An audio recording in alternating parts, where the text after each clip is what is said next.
인사 나누겠습니다. 주의로 환영하고 축복합니다. 은혜 받으시기 바랍니다. 네, 제목으로 인사하시죠. 말씀으로 승리하는 인생 되시기 바랍니다.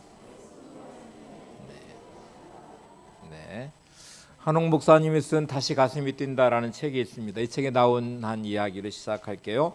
한 큰 대학병원의 이제 전문의인데 내과 과장이기도 하고 또 대학 교수이기도 한 이분이 서울 외곽에 병원 하나를 이제 개원하게 되는데 10층짜리 건물을 짓고 병원을 개업하게 됐습니다. 주변 사람들은 역시 능력 있는 사람은 다르다. 저 사람은 참 잘되고 참 형통하고 성공했다 이렇게 말하고, 실제로 한옥 목사님이 개업 예배, 원장 취임 예배를 겸한 개업 예배에서 이제 설교를 하고 난 다음에 원장실에 함께 원장님과 함께 마주 앉았는데 얼굴이 수척해 있고 염려 근심 걱정이 참 많이 있어 보이다. 그래서 무슨 일이 있냐고 물었더니 이분이 이렇게 대답을 했습니다. 목사님, 제가 개척교 하시는 목사님들 심정을 이제 알겠습니다. 대학병원에 있을 때는 가만히 있어도 환자들이 몰려오니까 환자 귀한 줄을 몰랐습니다. 그런데 많은 돈을 들여 10층짜리 큰 병원을 지었는데 첫날 환자가 딱 6명 왔습니다. 환자 한 명이 얼마나 고마운지 정성을 다해 진료를 했습니다. 당장 운영비를 아껴야 하니까 퇴근 시간에는 빈 방들에 켜져 있는 전기불을 끄고 다니는 게 제 일입니다. 남들은 원장이 되어서 좋겠다고 하는데 저는 앞으로 병원이 잘 될 수 있을지 너무나 불안하고 두렵습니다. 남들이 볼 때는 성공한 것처럼 보였고 이제 큰 10층짜리 건물을 지어 개원을 하고 원장이 취임한 그를 부러워했지만 정작 자신은 첫날 개원하고 받은 환자가 딱 6명, 그리고 이제 많은 빚을 지어서 건물을 졌는데 이게 정말 잘 될까, 또 부도나지 않을까, 환자들은 정말 올까, 뭐 이런저런 생각에 두려움과 걱정이 앞선다는 이제 고백이에요. 우리들의 인생은 매일매일 사는 이 반복된 일상의 시간들을 보내면서 예외성이 늘 있죠. 어떤 일을 만날 때에 찾아오는 자신의 한계를 보게 되고 앞으로 일어날 일들에 대한 두려움도 갖게 됩니다. 정말 이게 잘 될 것인지 또 어떻게 될 것인지에 대한, 그러니까 내 능력 밖으로 벗어난 현실의 앞에 또는 불확실한 미래에 대한 두려움들이 우리에게 있는데 이분에게도 그런 두려움이 있죠. 그리고 남들이 볼 때는 어떨지 모르지만 자신 안에 찾아오는 불안감과 두려움이 그의 진실한 고백인 것처럼 우리의 삶엔 이런 일들이 많이 있죠. 오늘 이 본문에 있는 아브라함도 겉으로 볼 때는 전쟁에 승리를 했습니다. 그런데 그 밤에 정말 두려움이 가득 찬 밤을 보내게 됐고, 하나님은 그런 아브라함에게 나타나셔서 두려워하지 말라는 말씀으로 오늘 본문은 시작합니다. 앞에 14장 내용을 보면 이제 그들라오멜이라는 이 엘람 왕과 4개 연합군이 북쪽에 있는 나라들이 연합해서 남쪽에 있는 나라들을 쳐들어오는데 소돔과 고모라가 일단 이제 성이 다 불타버렸고 조카 롯이 포로로 잡혀갔고요. 남쪽은 막 쑥대밭이 돼버렸죠. 이런 상황이 되니까 아브라함은 조카 롯을 구하려고 318명 이 가병들 집에서 기르고 훈련시켰다고 14장에 나와 있습니다. 그러니까 그가 족장으로서의 많은 양떼와 소떼들을 거느리고 가나안 땅에 들어오다 보니까 이 양들과 소를 채워야 될 사람들도 필요하고 적들로부터 보호를 하기 위해서 이 가병들을 훈련시킨 318명을 데리고 4개 연합군을 쳤습니다. 목적은 딱 하나였어요. 조카 롯을 구하기 위한 것이었고, 그리고 전쟁을 하는데 4개 연합군의 군대 숫자와 무기와 전혀 비교할 수 없지만 밤에 기습함으로 해서 조카 롯도 구하게 되고 소돔왕도 구하고 또 많은 포로들도 구하게 됐습니다. 그리고 이제 돌아왔는데 그리고 두려움이 있는 거죠. 물리치긴 했지만 북쪽에 있는 4개 연합군들은 여전히 건재하고 나라들도 있고, 그 다음에 이들이 다시 재정비하고 쳐들어오면 318명으로 어떻게 이 나라들을 대적할 수 있을까 하는 두려움이 그에게 있죠. 그래서 찾아오는 두려움이 아브라함에게 있는 모습입니다. 우리는 어떤 일들을 잘 해내기도 하고 또 어떤 계획을 가지고 실천해 보지만 여전히 드러나는 나의 한계가 있고 또 불확실함이 있고, 그렇게 찾아오는 내일에 대한 두려움, 어떻게 될까 하는 두려움, 마치 벼랑 끝에 서 있는 것처럼 불확실함에 찾아오는 두려움들이 우리에게 있습니다. 창세기 15장 1절에 보시면 하나님이 이렇게 말씀하십니다. 이후에 여호와의 말씀이 환상 중에 아브라함에게 임하여 이르시되 아브라함아 두려워하지 말라. 오늘 이 말씀은 아브라함이 두려워하기 때문에 하신 말씀이죠. 두려워하지 않는데 두려워하지 말라고 말씀하지는 않으시잖아요. 그러니까 내게는 어떤 삶의 자리에 뭐 어느 때보다 남들이 볼 때는 부럽기도 하고 저 사람은 참 잘됐다 그럴 수 있는 삶의 자리도 스스로에게 갖는 불안함이 있고 두려움이 있습니다. 자신의 한계를 내가 알거든요. 그리고 불확실한 미래가 어떻게 될지 모르기 때문에 찾아오는 불안감도 있고 두려움도 있습니다. 더더군다나 아브라함에게는 이제 이 적을 눈앞에 둔 승리를 했지만 318명으로 얻은 승리이기 때문에 내게 연합군에 대한 두려움도 있고요. 또 다른 두려움이 그에게 있는데 하나님이 말씀하신 말씀을 붙잡고 고향과 친척과 아버지의 집을 떠나서 가나안 땅으로 들어왔어요. 그 10년의 시간을 보냈어요. 하나님 말씀이 하나도 이루어진 게 없습니다. 현실적으로는 땅을 약속했지만 한 평의 땅도 없습니다. 그가 양떼와 소떼를 치지만 여전히 다른 사람들 땅을 임대하고 또 이렇게 빌려서 쓰는 땅이지 자기의 땅의 소유가 일단 없어요. 하나님이 자녀를 약속했지만 민족을 약속했지만 한 명의 자식도 없습니다. 그의 몸에서 태어난 자녀가 없습니다. 하나님 말씀은 현실에 이루어진 것 없고 늘 불안한 현실이 존재하고 그리고 적들을 물리쳤다고 말하지만 그러나 그 밤에 찾아오는 두려움은 어쩔 수 없는 두려움이죠. 여러분, 말씀을 붙잡고 내가 믿음으로 살아보려고 몸부림쳤지만 아무것도 이루어지지 않는 현실 앞에 찾아오는 실망감이 있고 때로는 뭔가 열심히 해보지만 불확실한 미래가 있고 그리고 하나님을 믿는다고 하지만 여전히 체험하지 못하는 나의 삶에 간증 없는 삶이 불안하고 뭐 이런저런 두려움들이 있죠. 잠언 13장 12절에 보면 이런 구절이 나옵니다. 소망이 더디 이루어지면 그것이 마음을 상하게 하거니와 꿈꿨던 기대가 무너지는 자리, 소망이 이루어지지 않는 자리, 말씀을 붙잡았지만 말씀대로 되지 않는 현실, 이런 모든 것들이 마음을 상하게 만들고 또 그런 것들이 불안함과 두려움을 가져오는 마음이기도 하죠. 이런 이제 아브라함의 이 상태를 여러분 이제 한번 잘 인식한 다음에 다시 창세기 15장 1절을 다시 한번 보세요. 이후에 여호와의 말씀이 환상 중에 아브라함에게 임하여 이르시되 아브라함아 두려워하지 말라. 나는 내 방패요 너의 지극히 큰 상급이니라. 다시 보겠습니다. 시작. 이후에 여호와의 말씀이 환상 중에 아브라함에게 임하여 이르시되 아브라함아 두려워하지 말라. 나는 내 방패여 너의 지극히 큰 상급이니라. 두려워하는 아브라함에게 환상 중에 임하셨다고 말씀해요. 여호와의 말씀이란 이 관용구, 히브리어 관용구가 성경에 처음 등장하는 순간입니다. 창세기를 시작하면서 여호와의 말씀이 누군가에게 임하였다는 이 구절은 지금 아브라함 때 처음 등장하는 구절인데요. 하나님의 방법을 잘 인식하는 게 중요합니다. 이해하시는 게 중요한데 대개 사람들은 누군가의 말을 이렇게 신뢰하기도 하죠. 저 사람은 참 믿을만해. 인격적으로 됐고 또 저 사람 말한 거는 반드시 지켜. 그러면 보통 우리는 그 사람의 말을 신뢰하면서 말을 들으면서 이제 인정을 하고 또 신뢰를 해요. 근데 어떤 사람들의 말은 아무리 들어도 믿을 수가 없어요. 그 사람의 살아온 시간들이 있고 말을 번복하고 약속을 지키지 않는 것들이 그 사람의 성품이고 인격이라면 아무리 말을 하고 확신을 준다고 하지만 듣는 사람에게는 믿을 수가 없잖아요. 신뢰하기가 어렵죠. 그래서 때로는 우리는 보완된 장치로 이렇게 뭔가를 보증하려고 하고 각서를 쓰게 하기도 하고 뭐 이런저런 것으로 이제 그 사람의 그 말에 보완을 하려고 합니다. 하나님은 믿을 만한 분이실까? 아브라함에 있어서 하나님은 이제 말씀을 믿고 순종하고 고향과 친척과 아버지 집을 떠나왔어요. 땅에 대한 약속을 했는데 가나안 땅에 왔는데 10년이 넘도록 한 평의 땅도 소유하지 못하고 있습니다. 자식을 약속했는데 10년이 지났는데도 한 명의 자식도 주지 않으셨어요. 하나님 말씀은 현실적으로 이루어진 게 아무것도 없는 상태예요. 그리고 조카가 잡혀갔고 그래서 할 수 없이 318명의 집에서 기록 훈련시킨 가병들을 이끌고 와서 구출해냈지만 여전히 4개 연합군은 건재해 있는 상태이기 때문에 거기서 찾아오는 불안과 두려움도 있는 상태인데 하나님이 그런 아브라함에게 말씀을 하시네요. 이렇게 말씀하십니다. 나는 너의 방패다. 너의 지극히 큰 상급이다. 이렇게 말씀을 하시는데 이제 이 말씀을 정말 내가 믿을 만한가? 이제 이게 시험 때처럼 올라와 있는 아브라함의 입장이죠. 내가 믿기는 믿어요. 그리고 신앙생활을 하고 교회 나와서 예배도 드리는데 현실에서는 말씀대로 되지 않는 나의 삶의 현실을 보고 있거든요. 그러면 정말 내가 하나님을 믿을 만한 분인가? 내가 정말 믿고서 오늘 내 삶을 살아갈 수 있을까? 이렇게 이제 의심을 하기 시작하고 불안함과 두려움을 가질 수 있죠.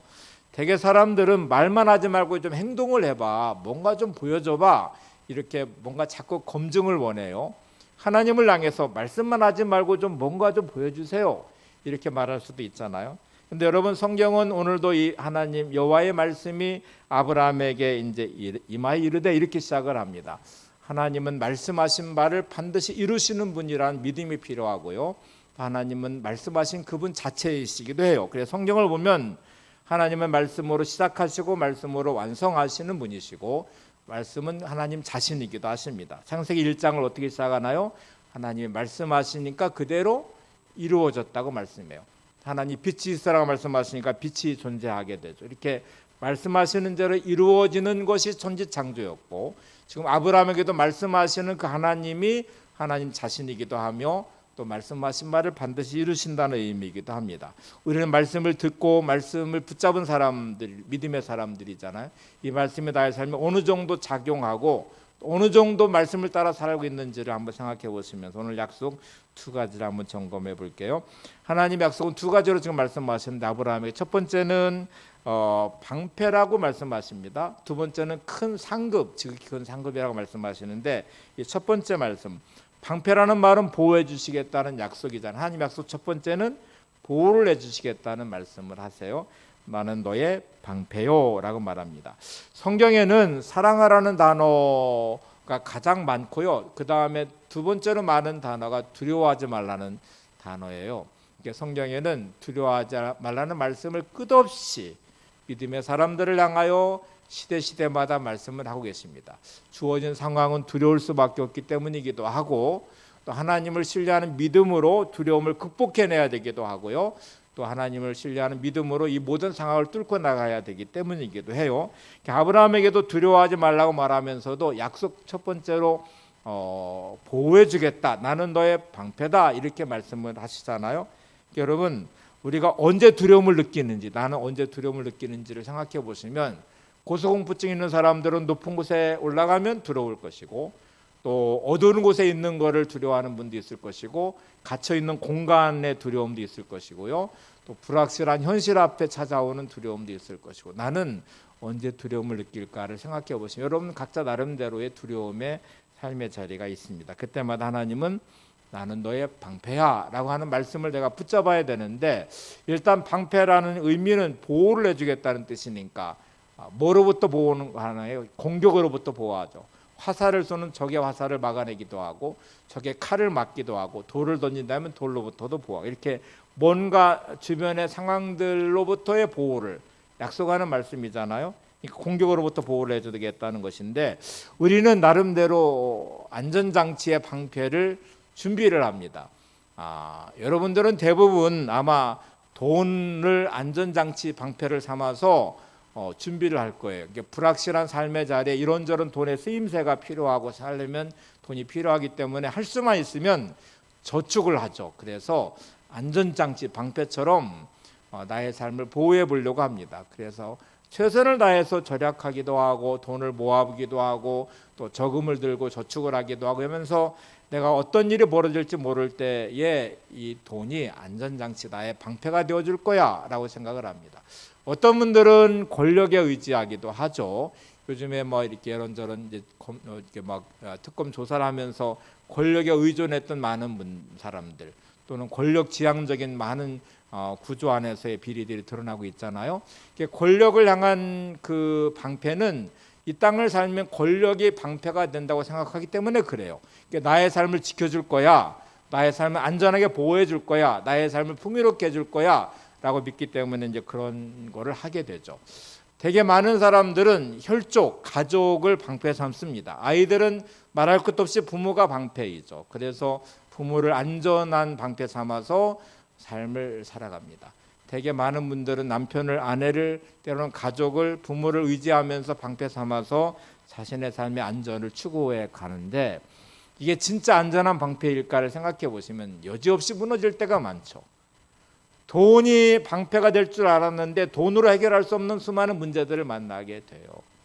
권력이 방패가 될 줄 알았는데 권력이 허무하게 무너지고 비리가 드러나고 뭐 이런저런 일들이 일어나요. 혈족이 가족의 방패가 될 줄 알았는데 어느 순간에 아무도 나를 도울 수 없는 현실에 직면해 버리기도 합니다. 여러분, 이 땅에는 나의 방패가 되어줄 그 어떤 것도 존재하지 않습니다. 믿는 도께 발등짓기도는 그렇게 상실하고 때로는 상처받고 어려움에 직면하면서 좌절하고 낙심하기도 합니다. 그러면 정말 하나님은 나의 방패가 되어주실 수 있을까? 이게 오늘 중요한 첫 번째 다뤄야 될 주제예요. 아브라함에 있어서 하나님은 정말 방패가 되어주실까? 적들로부터 아브라함을 보호해 주실 수 있을까? 10년의 세월이 지났는데 말씀하신 바를 안 열어주신 하나님은 정말 믿을 만한 분이신가? 그 말씀 의지하고 방패 삼아서 갈 바를 알지 못하고 고향과 친척과 아버지의 집을 떠나서 지금 이 가나안 땅에 들어온 지난 10년의 시간을 보냈는데 여전히 하나님은 오늘도 말씀하시잖아요. 나는 너의 방패야. 근데 하나님은 나의 방패가 되어주실까? 근데 여러분, 여기가 믿음이 필요한 자리잖아요. 여러분, 하나님을 주신 이 말씀 붙잡고 아브라함은 하나님을 믿으며 자신의 불안함과 두려움을 극복해내야 됩니다. 하나님을 신뢰하고 방패 삼아서 이 상황들을 이겨내야 됩니다. 적이 없어서가 아니라 적은 존재하지만 하나님이 계시기 때문에, 말씀하셨기 때문에, 그 말씀이 임하면 우리의 모든 불안과 두려움이 사라져야 되고요. 말씀이 내게 임하면, 말씀을 붙잡으면 나의 모든 생각이 정리되셔야 되고, 말씀을 붙잡으면 나의 모든 환경과 문제 가운데 두려움을 극복해내시고 하나님을 신뢰하는 믿음으로 여러분의 삶을 살아내셔야 돼요. 이게 첫 번째 우리의 중요한 과제이기도 하고 말씀하신 하나님 앞에 우리의 반응이기도 하셔야 됩니다. 오늘도 하나님은 두려워하는 아브라함을 향해서 두려워하지 말라고 말씀하셨어요. 첫 번째 이유는 내가 너의 방패야 라고 말씀하셨어요. 두 번째는 그러면 뭘까? 두 번째 약속은 너의 지극히 큰 상급이라고 말씀을 하십니다. 창세기 15장 1절에 나는 너의 지극히 큰 상급이니라 이렇게 말씀을 하시잖아요. 큰 상급이라는 말씀은 상급으로 주시겠다는 말씀이기도 하고 하나님 자신이 큰 상급이라는 말씀이기도 합니다. 그러니까 하나님은 야, 내가 너에게 큰 상급을 줄 거야 라고 말하기도 하고, 또 다른 하나는 내가 너의 큰 상급이야, 내 자신이 너한테는 큰 상급, 이런 의미이기도 해요. 그러면 한번 이제 이 상황을 좀 한번 다시 돌아가 볼게요. 아브라함에게 있어서는 14장에서 이 적을 물리치는 경험을 했잖아요. 엘라만 그돌라오멜과 네개 연합군을 318명을 데리고 물리쳤습니다. 승리는 했지만 찾아오는 두려움, 여전히 나라는 건재하고 연합군은 형성돼 있고, 또 기습해서 성공했지만 날이 샌 다음에 이 밤이 지난 다음에 적들은 전열을 다듬은 다음에 다시 쳐들어오면 이거를 감당해낼 수 있을까 하는 두려움이 아브라함에게 있어요. 그리고 주어진 현실 앞에 약속은 이루어지지 않는 자신의 삶의 현실이 존재해요. 근데 이제 승리를 거두었고 조카롯도 구했고 소돔왕도 구했고 보로들도 구했고 수많은 전리품도 일단 가져왔어요. 소돔왕이 당신이 거둔 전리품은 당신이 승리한 거니까 가지십시오 이렇게 말을 합니다. 이 당시에는 승리를 하면 그 전리품을 가질 자격을 일단 얻게 돼요. 근데 아브라함은 거두어들인 전리품 중에서 10분의 1을 멜기세덱 제사장에게 11조를 드려요. 그리고 전쟁에 함께 참여한 318명에게 보상으로 상급으로 그거를 지불한 다음에 소돔왕에게 뭐라고 말해? 나는 한 푼의 전리품도 소유하지 않겠다, 가지지 않겠다고 말을 해요. 자, 지금 이거를 보세요. 아브라함에게도 필요하잖아요. 땅도 사야 될 것 같고, 자신 안전장치로 이렇게 뭔가 준비를 해놓아야 될 것 같고, 이제 318명인데 4개 연합군이 쳐들어오면 더 많은 무기도, 더 많은 군대도 좀 군사도 사야 될, 용병을 고용하듯이 좀 이렇게 해야 될 것 같고, 그러면 이 전리품을 가지고 뭔가를 해야 되잖아요. 근데 아브라함은 여기서 믿음으로 지금 행동하고 있는 중이에요. 그래서 얻은 전리품 중에서 11조를 드렸고, 또 나머지 이제 보상으로 참여한 사람들에게 줬고, 그리고 나머지는 다 돌려줘 버렸습니다. 하나님을 신뢰하는 믿음으로. 여러분은 현실에서 어떤 믿음을 보이고 계신가요? 힘들고 어려운 내 삶의 자리에 온전한 11조를 드림으로 하나님 앞에 믿음을 보이시나요? 주어진 시간에 분주함 가운데 예배를 드리면서 하나님을 향한 나의 믿음을 보이시나요? 말씀 붙잡고 순종함으로 여러분의 믿음을 보이시나요? 힘들고 어려운 중에도 감사하고 하나님을 예배하고 또 불안하고 두려움 중에도 하나님을 신뢰하는 마음으로 평강의 마음을 지켜내고 그리고 기도하면서 여러분의 믿음을 보이시나요? 너의 믿음을 보여라 이렇게 말할 때 너는 뭐로 네 믿음을 증명할래? 그러면 여러분은 여호와는 나의 방패시오라고 말하면서 어떤 믿음을 여러분은 보이시나요? 지금 아브라함은 하나님의 나의 방패 되심을 그래도 붙잡고 있는 중이에요. 그리고 큰 상급이라는 이 말씀을 붙잡고 하나님의 그 상급을 기대하면서 자신의 삶을 세워가고 있는 중입니다. 그런데 그럼에도 불구하고 아브라함의 믿음은 여전히 불완전한 믿음으로 보여지고 있어요. 우리가 예수 믿는다고 말하지만 여전히 삶 현실에서는 불완전한 우리의 믿음이 있죠. 하나님을 믿는다고 하면서도 여전히 나는 나의 방법을 고집하고 하나님을 믿는다고 하면서 여전히 우리는 말씀을 신뢰하지 못할 때도 많고 하나님을 믿는다고 하지만 여전히 불안하고 두려운 마음이 내 안에 존재하고 이렇게 뭔가 언밸런스하고 좀 불협화음이 일어나듯이 문제가 내 안에 생기는 일들도 많잖아요. 아브라함이 드러내는 현주소를 한번 볼래요? 하나님은 나는 너의 방패야, 너의 지극히 상급이야 이렇게 말씀하니까 하나님이 상급이라고 말씀하신 저한테 뭐를 주시려고요? 저한테는 자식이 없는데요. 이렇게 이제 말을 하기 시작합니다. 창세기 15장 2절과 3절을 보세요. 아브라함이 이르되 주 여호와여 무엇을 내게 주시려 하나이까? 나는 자식이 없사오니 나의 상속자는 이 다메섹 사람 엘리에셀이니이다. 아브라함이 또 이르되 주께서 내게 씨를 주지 아니하셨으니 내 집에서 길른 자가 나의 상속자가 될 것이니이다. 지금 아브라함에게는 하나님을 향한 불만이 들어 있습니다. 하나님이 자식을 약속하고 땅을 약속했지만 한 평의 땅도 없는 자신의 현실. 자식을 약속했지만 아직도 내 안에서는 자식이 태어나지 않는 나이가 이미 75세 부름받았는데 85세가 됐어요. 10년이 지났어요. 몸의 상태로는 자식을 점점 낳을 수 없을 것 같은데 하나님의 말씀을 계속 신뢰해야 되나 하고 생각하니까 불만 섞인 목소리로 하나님 저한테 뭘 주시려고 그러십니까? 저의 큰 상급이라고 말하는데 도대체 뭘 주시려고 합니까? 저한테 자식이 없는데 나의 상속자는 이 종인 엘리에셀입니다. 이 상속자 엘리에셀 종이 나의 상속자가 될 것입니다. 이렇게 지금 말을 하고 있죠. 그러니까 지금 아브라함의 마음에는 하나님을 신뢰하기에는 현실을 한번 보세요라고 말하고 내 방법으로 그러면 하나님 말씀을 더 이상 못 믿겠으니까 엘리에셀이 저의 상속자가 될 것입니다. 이렇게 지금 답하고 있는 중이거든요. 지금 아브라함은 하나님의 방법을 버리겠다고 지금 선언하는 중입니다.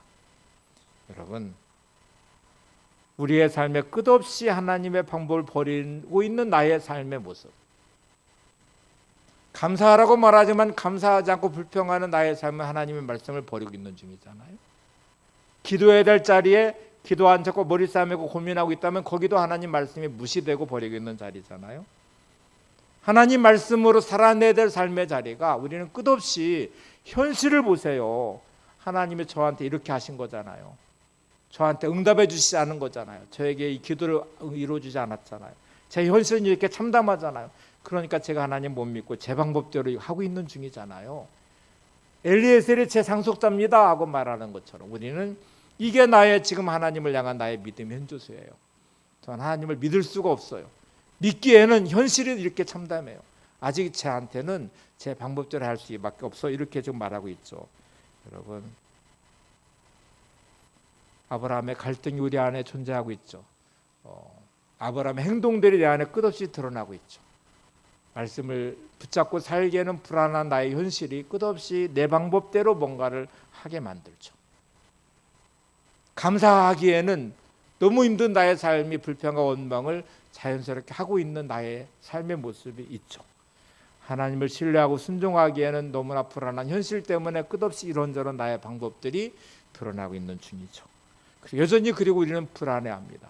그런 내가 나를 믿지 못하죠. 그렇게 하면서도 이게 확실한 방법이지 않으니 여전히 불안하고 여전히 두렵고 여전히 불평과 원망이 많고 그런 우리들의 모습이 있죠.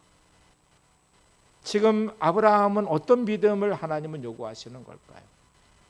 75세 부름받아서 85세가 됐는데 여전히 하나님 말씀이 이루어지지 않은 현실 앞에서 도대체 뭐를 하라는 거예요? 하나님은 말씀으로 임하시면서 나는 너의 방패다라고 말하고 너의 지극히 큰 상급이라고 말씀하시는데 하나님이 나의 방패와 상급이 되심을 믿으면서 오늘도 뭐를 해야 될까요? 기다려야 되잖아요.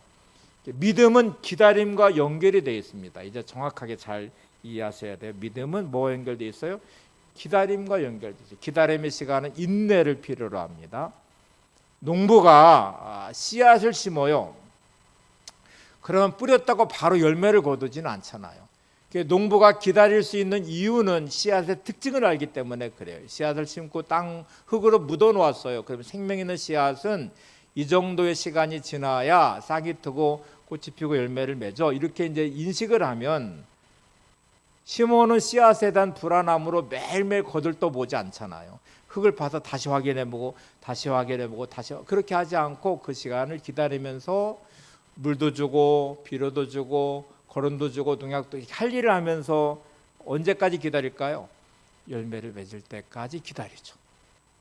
그 기다림의 시간 동안 농부가 갖는 마음은 최선을 다해서 그 씨앗이 열매 맺도록 노력할 것이고요. 그 시간을 기다림과 함께 기대와 소망으로 그 시간을 채워갈 거예요.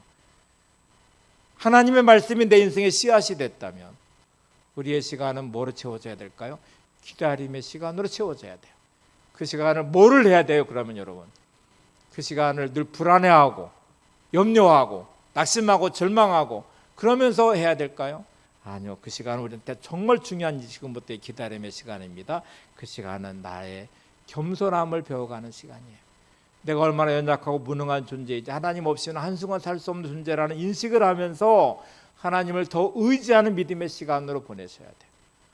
세상을 바라보며 가졌던 나의 마음이 하나님을 의지하고 하나님을 바라보면서 믿음으로 하나님을 향한 소망과 기대로 채워가셔야 돼요.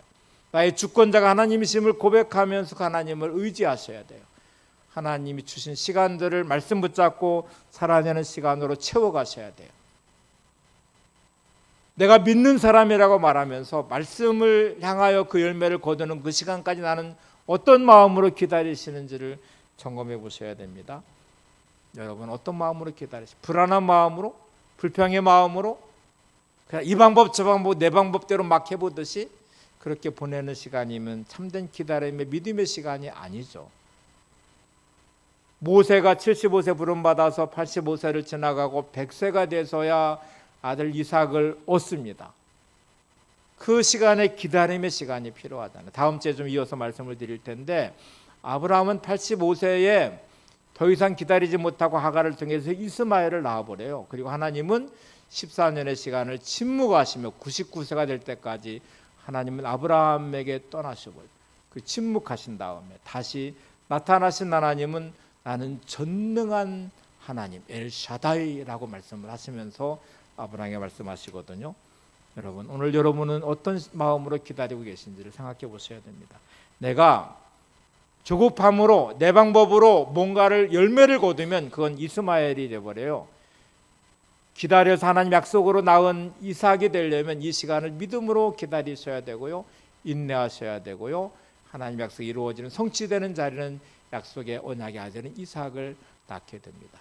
나는 삶에서 이스마엘을 낳고 있는지 이삭을 낳고 있는지를 잘 생각해 보시면 내 방법으로 뭔가 계속 열매를 거두는 것 같아요. 뭔가 결과가 나타나는 것 같아요. 뭔가 내 뜻대로 되는 것 같아요. 그러면 이게 이스마엘이 될 뿐이에요. 절대로 하나님 언약의 자녀가 되지 않습니다. 인내함으로 기다리고 믿음으로 인내하시고 주어진 삶에 하나님의 주신 은혜 가운데 말씀을 계속 지켜가고 세워가면서 하나님 말씀의 씨앗을 잘 가꾸어서 열매를 거두는 그 자리가 이삭을 얻는 자리가 될 것입니다. 창세기 15장 6절을 보시죠.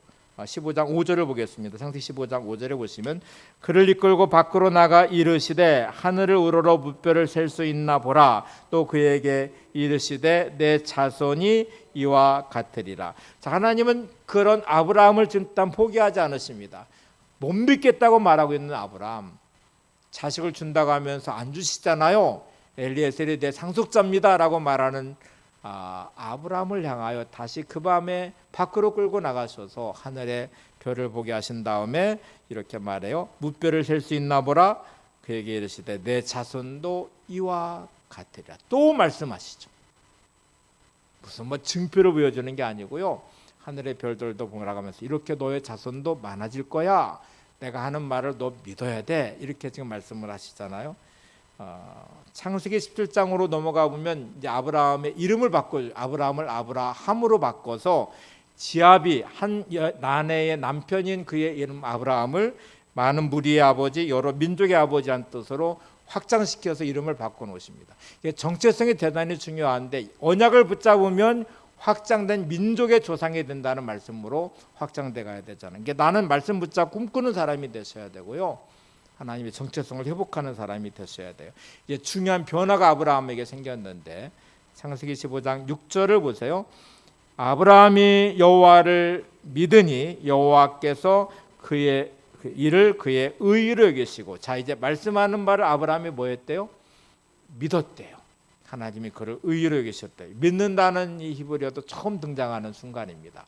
여호와께서 말씀하시는 말씀이라는 단어도 처음 등장하지만 창세기에 처음 이제 성경에 처음 믿는다는 단어도 등장합니다. 지금부터 아브라함은 이 믿음의 시험대에 올라 앉은 거예요. 이거를 내가 믿었다고 말하는데 그 믿음은 어떤 행동을 하게 만드는지를 그대로 보여줘요. 내가 열심히 공부했어요라고 말하면 어디서 검증을 해야 돼요? 시험을 봐서 점수로 검증하는 거잖아요. 나는 예수를 믿는 사람이야, 나는 믿어라고 말하면 여러분 어디서 검증을 하실 거예요? 여러분의 삶에서 검증하는 거잖아요. 나의 믿음이 드러나는 나의 삶의 현실, 여러분의 일터, 여러분의 관계, 여러분의 가정, 여러분의 생각과 마음, 여러분의 감정들 다 여러분의 믿음을 계속 테스트하고 있는 중입니다. 내가 정말 믿는 사람이 맞아? 그러면 그 믿음이 드러나는 나의 영적 실력이 보여져야 돼요. 내가 믿었어요. 그러면 내 마음에 아브라함에게는 두려움이 사라져야 되죠. 염려가 사라져야 되죠. 여러분 하나님 믿으면 그 믿음이 내게 주는 변화는 내 생각과 감정의 변화로 일어나야 되죠. 생각이 긍정적으로 또는 온전한 마음으로 하나님을 신뢰하는 마음으로 기대와 소망으로 가득 차기 시작해요. 하나님 믿는 믿음이 내 감정의 불안함과 두려움을 사라지게 만들고 주시는 평안함과 기쁨이 자리 잡게 만들어요. 그 믿음이 나의 언어를 바꾸어서 불평과 원망의 언어가 감사와 찬양의 언어로 바뀌기 시작해요. 내일에 대한 두려움과 염려가 나의 믿음으로 바뀌어서 기대와 소망으로 바뀌기 시작해요. 여러분에게 이 변화가 있으시기를 바랍니다. 나의 믿음이 드러나는 나의 삶은 이렇게 변화가 되기 시작합니다. 하나님 보세요. 제가 하나님을 믿었어요. 하나님이 나를 의로 여기셔서 제가 이 언어가 바뀌기 시작했어요. 제 생각이 바뀌기 시작했어요. 제 감정이 변화가 되어서 불안과 염려가 사라졌어요. 주어진 현실의 불안함은 여전히 존재하지만 제 마음이 바뀌어서 기대하는 마음으로, 소망의 마음으로 바뀌기 시작했어요. 나의 일터는 그대로지만 힘들었던 나의 일터가 기쁨의 자리가 됐어요. 감사의 자리가 됐어요. 기대하는 마음으로 제가 오늘을 살기 시작했어요. 이런 변화가 우리에게 주어져야 되죠. 창세기 15장 7절로 가보세요. 또 그에게 이르시되 나는 이 땅을 내게 주어 소유를 삼게 하려고 너를 갈대아인의 우르에서 이끌어낸 여호와이니라. 하나님은 계속 말씀을 주고 계시는 중이에요. 불안해하고 있는, 두려워하고 있는 아브라함에게 엘리에셀이 내 상속자입니다 하고 말하며 섭섭해하고 있는 아브라함에게 10년이 넘는 시간 동안 약속을 지키지 않는 하나님에 대해서 불평하고 있는 아브라함에게 계속 하나님은 나는 너의 방패야, 너의 지극히 큰 상급이야, 하늘의 별들의 무뼈를 셀 수 있나 봐라, 너의 자손이 이렇게 많게 될 거야, 이 땅을 바라봐라, 내가 이 땅을 너를 소유를 주려고 너를 불러낸 거야, 이렇게 계속 말씀을 해주시잖아요. 이제 여러분 이 말씀을 붙잡고 나는 어떻게 살아내는지를 이제 점검을 해보셔야 되는데, 영화를 보시면 주인공이 파란만장하죠. 드라마틱하다는 말은 그 드라마든 영화든 주인공이 파란만장한 이야기가 펼쳐져야만 돼요. 영화를 봤는데 밋밋해요. 그냥 뭐 공부를 잘해서 성공했다, 또는 돈을 많이 벌어 부자가 됐다 그랬는데 아무 어려움이 없어요. 그런 영화 보셔요? 주인공은 막 이리 치이고 저리 치이고 막 실패도 했다가 부도도 났다가 막 그러고 나서 이제 성공을 해요. 전쟁이 나고 적의 공격을 받으면 막 총칼에 막 휘날리는데도 안 죽고 기막히게 살아나요. 부상을 입어도 죽을 것 같으면 또 살아나요.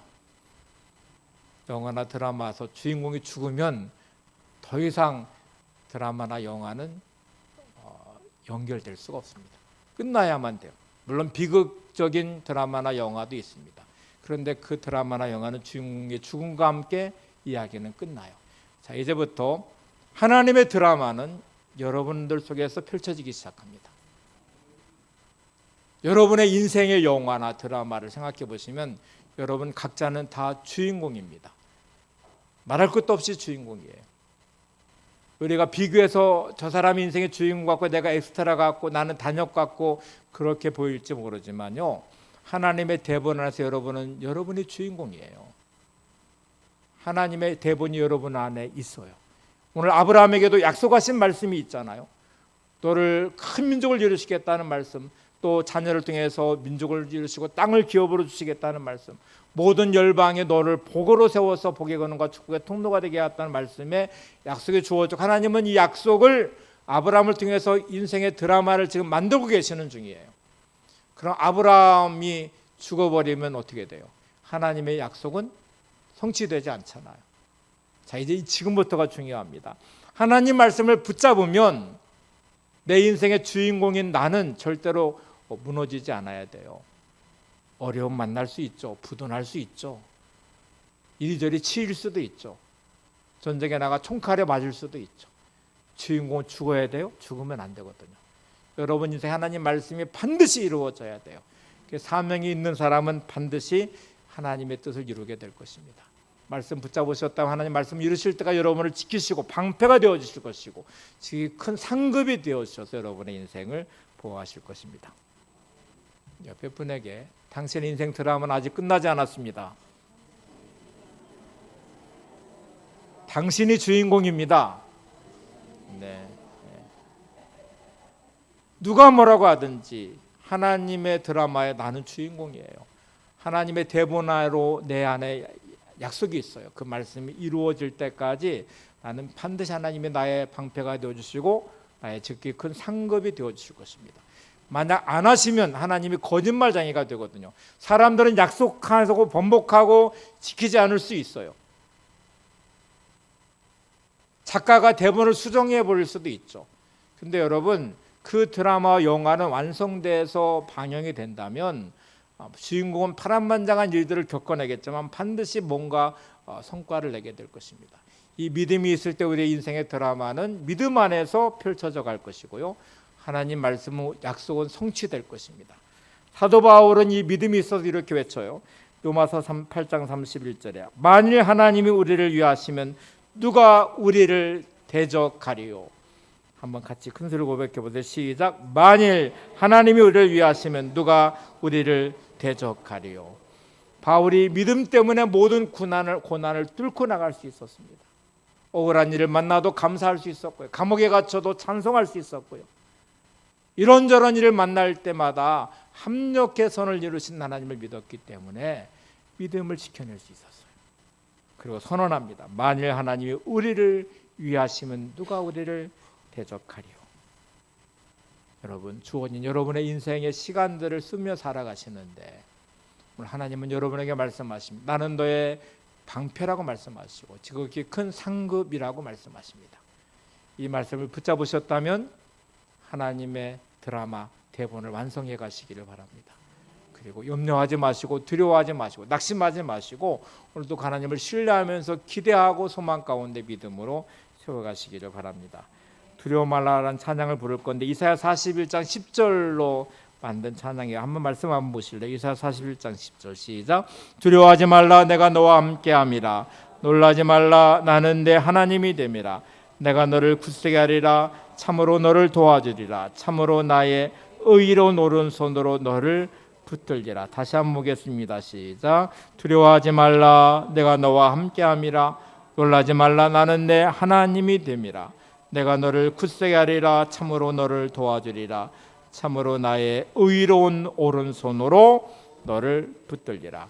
이 하나님을 믿으시기 바랍니다. 그리고 신뢰하는 마음으로 여러분 인생의 시간들을 하나님의 언약 안에서 승리하시고 또 여러분 말씀으로 승리하는 인생이 되시기를 바랍니다. 함께